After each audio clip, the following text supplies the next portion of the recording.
Mbere na mbere ndabasuhuje kandi bahaye ikaze, mbifurije kugubwa neza, mbifurije umugisha w'Imana, inshuti zacu n'abakunzi bacu mukomeje kubana natwe, aho mudukurikiye ndetse mutwumva muherereye hirya no hino ku isi mu bihugu bitandukanye.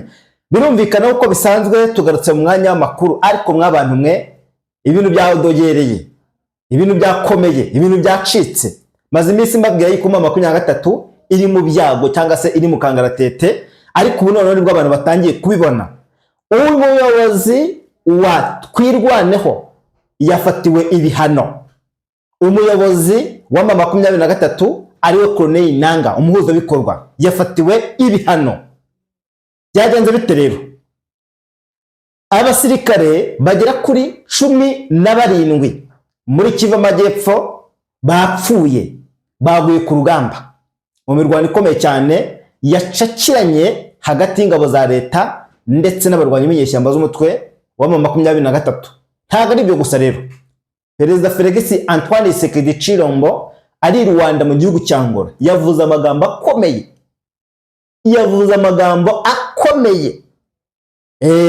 mu gihe u Rwanda na Repubulika Iharanira Kongo bakomeje inzira y'amahoro.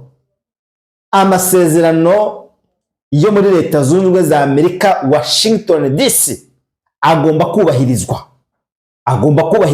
ariko mwibuke neza ko hari abayobozi bafatiwe ibihano. Ibyo tugiye kureba n'impamvu yabyo. Ntabwo ari byo gusa rero, muri Kivu y'Amajyaruguru muri teritwari ya Masisi haturutse inkuru ibabaje, haturutse inkuru y'agahinda muri akise ya Rubaya muri teritwari ya Masisi. Abarwanyi ba 2023 bashiriye ku rugamba ubwo bagerageza kwinjira hehe muri Pinga. Aya makuru turaza kugenda tuyabagezaho.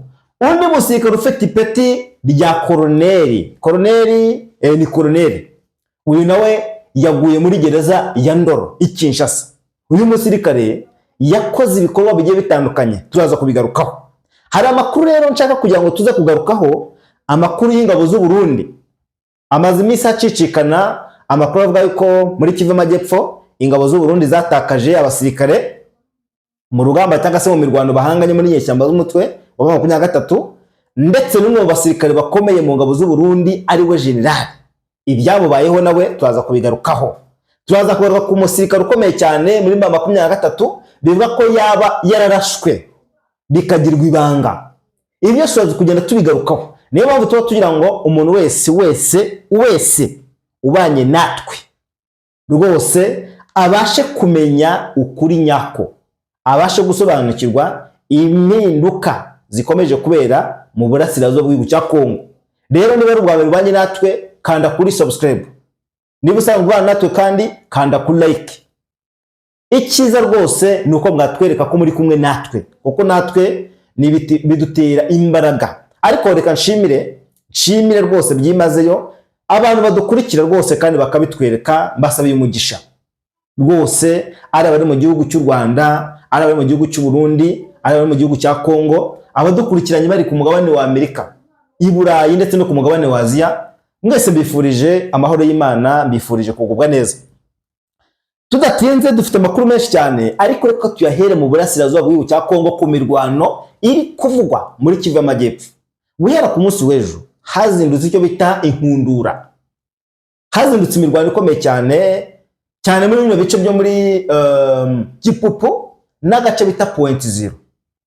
Ibi bice uko ari bibiri, nimwumva ngo imirwano yabaye, mukumva ngo abantu bapfuye, mukumva ngo bushi zirimo zirakorwa, indege zirimo zirarasa. Ibi bice bya Point Zero naho bita Gipupu hari kugwa umubare munini cyane w'abasirikare, kubera yuko operasiyo iri gukoranwa umujinya cyangwa se uburakari, kuko ingabo z'u Burundi hariya n'ingabo z'igisirikare cya Kongo bari muri operasiyo iteye ubwoba. Abasirikare bajya kuri 17-18 bishwe, ariko bishwe baguye mu maboko y'umwanzi. Ngo ni ingabo za 2023 zaguye mu maboko y'ingabo z'igisirikare cya Kongo, Wazalendo ndetse n'ingabo z'u Burundi. Hari abarundi rero bafite icyo bita uburakari bukomeye cyangwa se buteye ubwoba. barimo baratega ambushi cyangwa se barimo baratega igico kugira ngo abarwanyi bizi nyeshyamba za 23 babigwemo. Birimo birakorwa gutyo rero. Mu gihe abarwanyi bizi nyeshyamba za 23 bagerageza kwinjira muri Fizi. Muri Fizi ni agace kari muri Kivu y'Amajyepfo, nyuma y'imirwano ikomeye ikomeje kugaragara muri teritwari ya Mwenga, muri Walungu, muri ibi bice byo muri Minembwe. Ibi bice birimo birama bice bita intambara, ariko iyi ntambara irimo iraba muri bucece. Kuko ubundi abakuru benshi akunze gutangazwa n'abarwanyi b'inyeshyamba z'umutwe wa 23. Kuri ubu rero bakomeje kubigira icyo bita ibanga. Gusa wenda tuba dufite abantu bari hariya baba bakomeje kugera baduhereza ishusho y'urugamba, batubwira ati rwose bwana munyamakuru ibintu byifashe gutya, tukabimenya. Naho hari byinshi bihishwa. Hangasara amakuru adatangazwa n'izi nyeshyamba z'umutwe wa 23 kubera ko bishobora kujya gute, bishobora kubasubiza inyuma cyangwa se bigatuma habaho gucika intege kw'izi nyeshyamba. Mu minsi ibiri ishize rero, mu rugamba rukomeye cyane cyangwa se imirwano ikaze yabaye, M23 yabonye icyo bita impinduka z'urugamba mu buryo budasanzwe, kubera yuko ingabo nyinshi z'igisirikare cya Kongo n'Abarundi bagiye biyongera cyane baturuka muri Karemi ndetse no mu kiyaga cya Tanganyika, aho amato yagiye abashyitsa cyangwa se abageza n'intwaro ziremereye cyane. Buriya ibitero by'indege z'intambara biri kurasa cyangwa se biri kwibasira abarwanyi ba AFC M23 ahanini cyane bikomeje guturuka mu gihugu cy'u Burundi, kuko ubwoko bw'indege z'intambara zaba KT6, yaba Sukhoi 25, yaba drone CH4 na CH5, yaba na drone zo mu bwoko bwa kamikaze, byose bikomeje kwibasira abarwanyi ba AFC M23, ariko bituruka hehe? Bituruka i Burundi no mu bindi bice. No mu bindi bice ingabo z'igisirikare cya Kongo ziri kugenzura. Nyuma y'uko rero Amerika ifashe umwanzuro, igafata umwanzuro wo kuvuga yuko izi nyeshyamba zigomba kuva mu bice zigasubira inyuma, ndetse Amerika yo ivuga yuko izi nyeshyamba zikomeje guterwa inkunga zigafashwa n'ingabo z'u Rwanda RDF, nubwo u Rwanda rukomeje kuvuga ruti nta ngabo dufite hariya ku butaka bwa Kongo. Ariko nyuma yo kwiyongera kw'ingabo nyinshi muri teritwari ya Masisi, aho tuza kureba ibirindo by'aba 23 cyangwa abasirikare babo baje kuraswamo ibikoresho by'intambara birimo ibimodoka binabyo bikaraswa, abasirikare bagakomereka abandi bagacika, nabwo bakaza kugwa mu boko y'umwanzi. Ibi turaza kubireba. Ibi bice byo muri Katoyi, aho bita za Munigi na za Kinigi, hano muri Kivu y'Amajyaruguru muri teritwari ya Masisi, naho umuriro watse. We nababwiye ngo twebwe nabyo guca ku ruhande, amakuru tugomba kuyazana uko yakabaye. Niyo mpamvu tuba dushimira abantu bakomeje kubana natwe kandi bakabitugaragariza. Hanyuma rero nyuma y'igihe kirekire abarwanyi benshi ba AFC M23 ndetse na twirwaneho, ariko cyane cyane abarwanyi ba 23 bahawe ibihano, bahabwa ibihano mpuzamahanga, bahabwa ibihano na leta yabo, kuko yaba ari General Emmanuel Sultan Makenga yakatiwe urwo gupfa, anahabwa n'ibihano mpuzamahanga. Bashinzwe ibyaha byo mu burasirazuba bw'igihugu cya Kongo, yaba ari Bertrand Bisimwa, yaba ari Lawrence Kanyuka, yaba ari Brigadier General Byamungu Dieudonné Maheshe,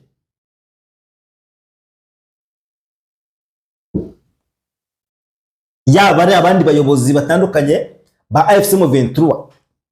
Abangaba bose bagiye bahabwa ibihano, bagiye bahabwa ibihano bishingiye ku byaha by'intambara biri mu burasirazuba bw'igihugu cya Kongo. Nahoze mbona ku munsi w'ejo bari bavuga bati hari ibyaha bikomeye cyane cyangwa se biremereye bishinjwa abarwanyi ba M23, birimo gufata abagore ku ngufu, kwica abaturage b'inzirakarengane, ibyaha byinshi cyane, ubusahuzi. Ibi byose babigereka ku barwanyi ba M23 kubera ko ari inyeshyamba cyangwa se umutwe witwaje intwaro.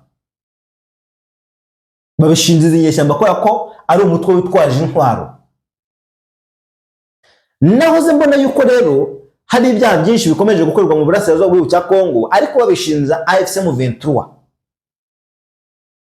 Ahangaha rero niho bahera batanga ibihano bikomeye cyangwa se ibihano biremereye, kuko kuri ubu ngubu Corneille Nangaa ni umwe mu bagize M23 cyane ko ari umuhuzabikorwa wa politiki, ariko yaratarahabwa ibihano mpuzamahanga. Ariko kubera ibyaha byinshi bikomeje kwiyongera kuri M23, uyu mugabo nawe yaje guhabwa ibihano biremereye nk'ibyahawe abandi bayobozi ba M23. Bivuga ngo nta muyobozi n'umwe M23 ifite cyangwa se isigaranye atarahabwa ibihano. Bivuga ngo kongera ibihano kuri izi nyeshyamba birushaho kugaragaza ko ari umutwe. Biranagoranye kuba Amerika itavuga rumwe n'izi nyeshyamba, ariko izi nyeshyamba zigakomeza kuvuga ngo twebwe tuzashinga leta, tuzashinga igihugu. Hari imyigaragambyo iri gutegurwa ku itariki 21, ngira ngo niba atari 22 z'uku kwezi. Imyigaragambyo y'abanyapolitike batavuga rumwe n'ubutegetsi bwa Perezida Tshisekedi. Bari guhamagara abaturage bose ba Kongo kwigaragambya, bavuga ko ubutegetsi bwa Perezida Tshisekedi ari bubi. Ikindi kandi ko guhindura itegeko nshinga bitakwiye cyangwa se bitagomba gukorwa. Ntabwo ari ibyo gusa rero, ntabwo ari ibyo gusa byonyine, ahubwo nyuma y'uko Amerika ikomeje kugaragaza ko M23 ari umutwe w'inyeshyamba, abangaba badakwiye kugira ijambo. Perezida Felix Antoine Tshisekedi ari i Rwanda mu gihugu cya Angola, yaje gutangaza amagambo akomeye, cyangwa se yaje gutungura benshi. Yaje gutungura benshi ubwo yavugaga ku bijyanye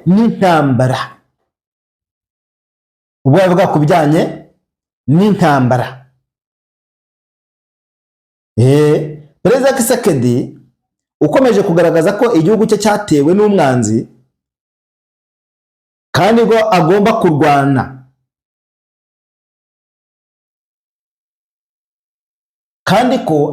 kurwana, nicyo yita iterabwoba. I Rwanda Tshisekedi yatangaje amagambo akomeye cyane ku ntambara ikomeje kubera mu burasirazuba bw'igihugu cye. Wumve, mu murwa mukuru wa Angola i Rwanda hari kubera kuva ku itariki ya 16 kugeza ku itariki 17 z'ukwezi kwa karindwi 2026, ni inama ya gatatu cyangwa se ni inama ya gatatu y'ihuriro mpuzamahanga ryiswe UNAPEL. Iyi nama rero ivuga ko Perezida wa Repubulika Iharanira Demokarasi ya Kongo Felix Antoine Tshisekedi Tshilombo yongeye gusaba amahanga kongera imbaraga mu gukemura ibibazo by'umutekano bikomeje guhungabanya Afurika ndetse no guhungabanya umutekano w'igihugu cye muri rusange. Iyi nama yateguwe n'ihuriro ry'umuryango w'ubumwe rishinzwe ubusabane hagati y'imico ku bufatanye na guverinoma ya Angola. Yahuje kandi abakuru b'ibihugu, abayobozi b'imiryango mpuzamahanga, abayobozi b'amadini, urubyiruko ndetse n'impuguke, abahagarariye sosiyete sivile n'abandi bafatanyabikorwa batandukanye. Aba kandi bagamije gushimangira ibiganiro, ubwiyunge, amahoro arambye ndetse no kubahiriza amategeko mpuzamahanga. Dore ijambo rikomeye cyane rero Perezida Felix Antoine Tshisekedi yaje gutangaza. mu ijambo rya Perezida Tshisekedi yavuze ko ikibazo cy'umutekano kimaze imyaka irenga 30 mu burasirazuba bw'igihugu cye. Avuga ko kidakwiye gufatwa nk'ikibazo cy'igihugu kimwe gusa, ahubwo ari ikibazo gifite ingaruka ku mutekano w'akarere ka Afurika y'Uburasirazuba muri rusange. Avuga ati mwirebera hafi yuko iki kibazo ari icya Kongo gusa. Uwe hamagaraga isi yose gufatira imyanzuro M23. Ari naho hahereye intandaro yo gufatira ibihano umwe mu bayobozi b'izi nyeshyamba wari usigaye atarafatirwa ibihano. Uyu mugabo yakomeje avuga yuko amategeko asimbuzwa imbaraga intwaro, aho imitwe yitwaje intwaro ikoreshwa mu nyungu za politike z'ibihugu runaka. Wumve noneho aravuga ati kudahana abakora ibyaha bikomeza ngo kubaho, ndetse naho umutungo kamere ukoreshwa mu gukomeza amakimbirane aho guteza imbere abaturage, amahoro ndetse n'ubukire. Ati buriya umutungo kamere wakabaye uteza imbere abaturage bagakemura ibibazo bagatera imbere. Atari ku ngubu wabaye ikibazo gikomeye cyane kuko abantu bakomeje kujya gute kuwurwanira atari n'uwabo. Perezida Tshisekedi cyangwa se perezida wa Kongo yasabye ibihugu n'imiryango mpuzamahanga gukomeza kudakomeza kurebera gusa ibibazo abaturage bahura nabyo, ahubwo hagafatwa ingamba zifatika zo kurengera abasivili, kubahiriza amategeko mpuzamahanga no gushyira iherezo ku bikorwa bihungabanya amahoro. Wumve mu butumwa bwa Perezida Tshisekedi rero yavuze ati rwose igihe kirageze, igihe kirageze ngo guhagarika gufata intambara nk'ikintu gisanzwe cyangwa se rwose ngo kidashobora kurangira. Ati rero bakababwira mwa bantu mwe, igihe kirageze kugira ngo ibibazo bikemuke. Abantu bafata intambara nk'ahatari intambara bose ibi ngibi babyibagiwe. Tshisekedi yaje kuvuga andi magambo akomeye cyane y'uburakari, uko yavuze ati ubu noneho icyo leta ya Kongo Kinshasa igiye gukora abantu bakitegure kandi bakitege kuzakibona. Vuga ati amahanga nubwo atadufasha, ariko ubu noneho igihe kirageze kugira ngo twerekane ko natwe tugomba gukora ibishoboka byose ku gihugu cyacu. Uyu mugabo yagize ati amahanga ntakwiye kugarukira ku magambo gusa ndetse no kwamagana amakimbirane mu magambo gusa. Igihe kirageze kugira ngo nayo afate umwanzuro, ahubwo amahoro asaba ibikorwa bifatika. Umve yavuze ati ntago amagambo ari azakemura ibibazo, ahubwo hakenerwa n'ibikorwa bifatika. Hakenerwa ubutabera ndetse n'uburyo bwizewe ku bakoze ibyaha. Yongeraho ati n'ubutabera igihe amahoro bose abangamiwe cyangwa se amahoro ahungabanye, hakenewe igisubizo gisobanutse kandi kirambye. Mwabana mwe, noneho guverinoma ya Kinshasa yaje gukomeza ishimangira ko ibirego ishinja u Rwanda gufasha umutwe w'inyeshyamba za 23, ibirego Kigali yakomeje guhakana. Kigali ngivuga ko ibibazo by'umutekano mu burasirazuba bwa Kongo bifite impamvu nyinshi, zirimo ibibazo by'imiyoborere, imitwe yitwaje intwaro ndetse n'amateka maremare y'amakimbirane muri kano karere. Baba data we, abantu bateranye amagambo. Noneho Perezida Felix Antoine Tshisekedi yavuze ko kandi ngo kuba Rwanda yaratoranijwe kwakira iyi nama bifite igisobanuro gikomeye cyane, kuko ngangora ari igihugu cyanyuze mu cyanyuze mu ntambara ndetse kandi ndende, ngo ariko ngo kikaba cyarashatse igisubizo mu buryo bwose bushoboka kandi kikaboneka. Ati rero natwe mudufashe gukemura ibibazo.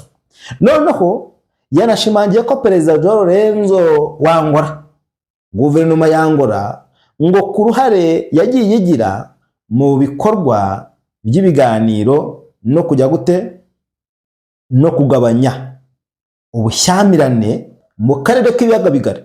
Anavuga ko Angola yakomeje rwose kuba ngo umufatanyabikorwa ukomeye cyane mu rugendo rwo gushaka amahoro arambye mu burasirazuba bw'igihugu cya Kongo. Ngo ariko ngabo yabwiraga ngo reka da, ntabwo bumvaga ngo barinangiraga. Noneho bumva aka kantu rero, kuva yafata ubutegetsi, Perezida Félix Antoine Tshisekedi yakomeje gushyira imbere inzira ya diplomasi gusa. Avuga ati twebwe ntabwo dushaka intambara, ahubwo dushaka diplomasi mu gushaka umuti ikibazo cy'umutekano mu burasirazuba bw'igihugu cya Kongo. Mu nama mpuzamahanga rero zitandukanye yakomeje gusaba ubufatanye bw'amahanga ndetse no kubahirizwa kw'amategeko mpuzamahanga ndetse no gufatwa kw'ingamba baba datawe ibibazo by'umutekano biri mu gihugu cye. Ariko ngo bica amatwi. Noneho ngo nubwo ibikorwa bya diplomasi byakomeje kwiyongera, ariko umutekano mu burasirazuba bwa Kongo urakomeje kubazamba. Ngo uracyakomeje kuba ikibazo gikomeye cyane, kuko imirwano hagati y'impande zihanganye, ibikorwa by'imitwe yitwaje intwaro ndetse n'ihungabana ry'abaturage riracyahari mu bice bitandukanye muri Kivu Amajyaruguru ndetse no muri Kivu Amajyepfo. Noneho rero ubu ni ukuvuga ngo ingamba nshyashya zamaze gufatwa. Ingamba nshyashya zamaze gufatwa. Noneho ibi byakomeje guteza impaka hagati y'abashyigikiye politiki ya guverinoma ya Kinshasa, bavuga ko ngo inzira ya diplomasi ari ingenzi cyane ku kugera ku mahoro arambye, n'abayinenga kuvuga ko umusaruro ugaragara mu mutekano w'abaturage ukiri muto cyane ugereranyije n'ibyari byitezwe. Kinshasa ikavuga ko ngo kuvugisha umunwa gusa bidashobora gutanga umusaruro, ahubwo bagasaba n'amahanga kwinjira muri iki kibazo. Amerika yamaze kwinjiramo kera cyane, kuko gufatira ibihano aba barwanye birakurikirwa n'ikindi kintu gikomeye cyane.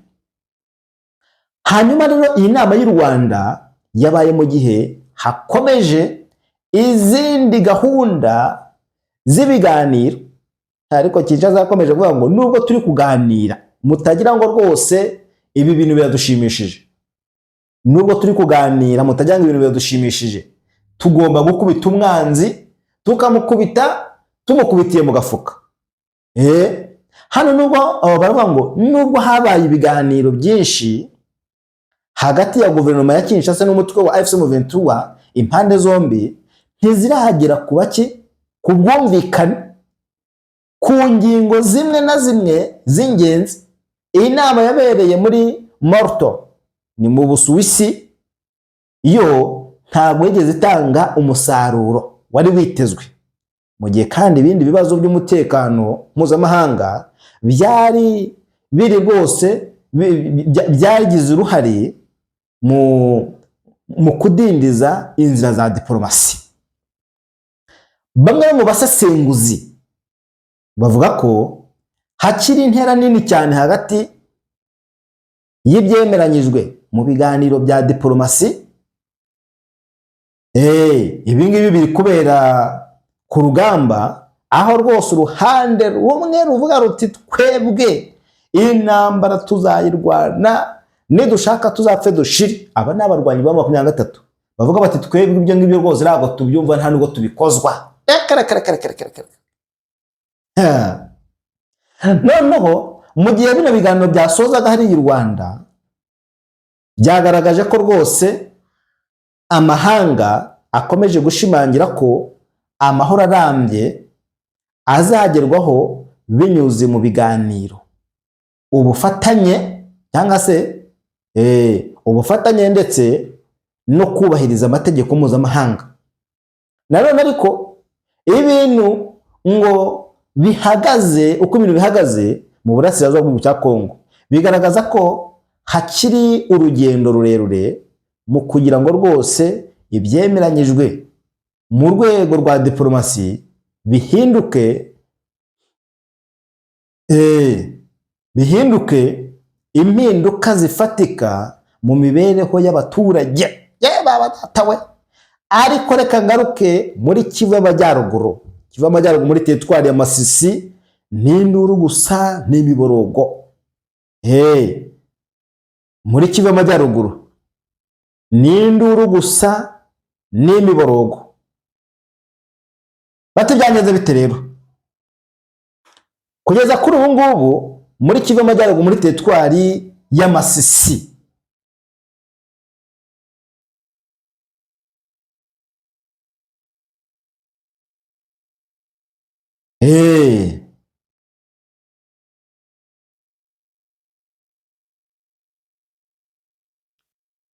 muri Kivu y'Amajyaruguru muri teritwari ya Masisi, ahangaha rwose induru zikomeje kuvuga cyane cyane mu bice byo muri za Katoyi.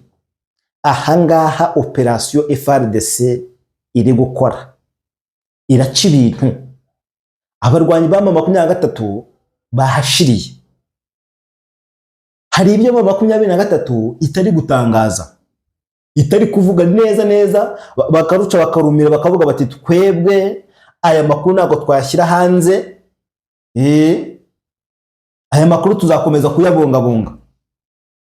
Bimwe mu bikomeje kugarukaho cyane cyane ni ingabo za M23 ziri kugerageza kuva mu bice bimwe zijya mu bindi, ariko zigahura n'icyo bita inzitizi. Abangaba bari guhura n'icyo bita ibibazo bikomeye cyane. Abasirikare bava muri teritwari ya Rucuru bakageza kwerekeza muri teritwari ya Walikale. Teritwari ya Walikale iri mu majyaruguru teritwari ya Masisi. Noneho bakitambika cyangwa se batangirirwa hano muri Minjenje mu bice bya Mpeti, bakagerageza gukata ngo berekeze aho bita za Kivuye, aho bita za Kibati, kugira ngo bajye muri groupement ya Bashari Mukoto, Bibwe na Nyange. Ahangaha rero niho bari guhura n'icyo bita umwaka ukomeye cyane, kuko bari kugwa muri za mbushi no mu mitego batateganyije cyangwa se batateguye. Hari ingabo z'igisirikare cya Kongo ziryamiye amajanja, indege zituruka Kisangani ziryamiye amajanja, ziri kurasa ikitwa umurwanyi wa M23 ugerageza gutarabuka. Ahangaha rwose rajya ngo mbabwire ngo ikitwa iyi ntambara cyangwa se urugamba rukomeje guca ibintu. Nk'abantu mwe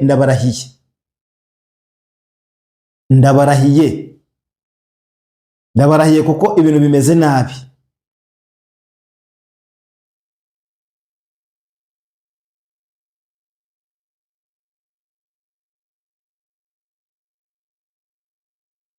Murumva yuko rwose ibintu bikomeje kuba ibicika.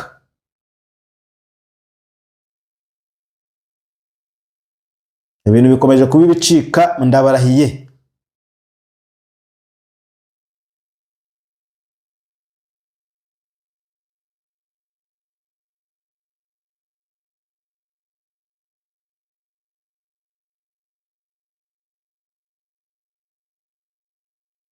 Ibintu bikomeje kuba ibicika, ndabarahiye.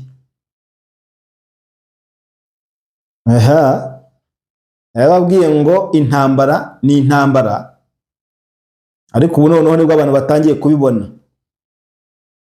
Abantu batangiye kubona ko ikintu bita intambara ari intambara. Ikintu bita intambara ni intambara. Urugamba rukomeje kuba urugamba. Ibintu bikomeje kurushaho kuba bibi cyane, ndetse kurushaho kuba bibi cyane kurushaho, uko bwije nuko bucya hakomeje kugenda hagaragara amakuru mashya. Hanyuma nanone hari andi mashusho yaje kugaragara hariya rwose muri Kongo.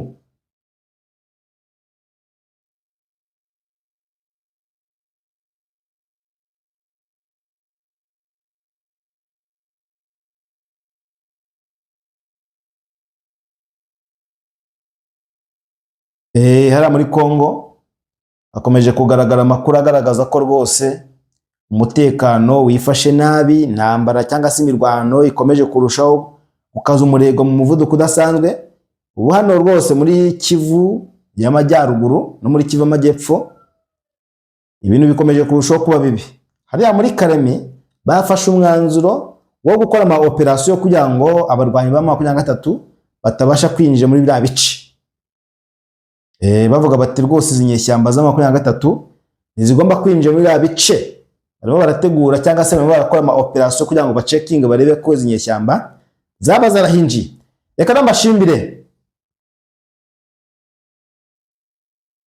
Reka mbashimire inshuti zacu mukomeje kubana natwe aho mudukurikiye muherereye hose. Ubone mbifurije imigisha y'Imana. Amakuru yacu nakagaruka nkuko bisanzwe, tuba dukomeje kugenda tubagezaho update n'uburyo ibintu byifashe hirya no hino muri aka karere k'ibiyaga bigari. Ndabashimiye.